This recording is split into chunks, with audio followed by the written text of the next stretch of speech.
We are doing, what I'm trying to show you here today is we just had a lot of snow. It's been very, very cold here in the St. Louis area. But how do you tell if where your weak spots are on your roof? Now, naturally, if this roof doesn't get much snow on that side of the house, it's harder to tell. But this is a perfect example here. I know this house has had, at this end of the house, anywhere from R45 to 60. This section right in through here, all the way across here, is R45.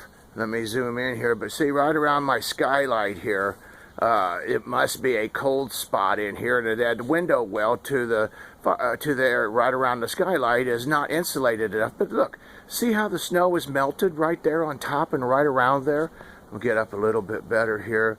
Right around my stack pipe, my light and my skylight, and then you come down through here and right around right there where the stack pipe is coming back up again, you can see that it's a cold, the insulation is not as best as what we hope to, so you got a spot. And you can just kind of go across here and see.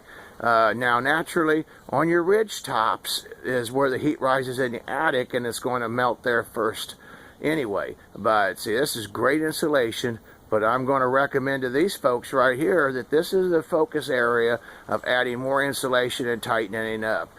Folks, if you enjoyed your video, thank you very much. I hope that it's taught you something and learned something.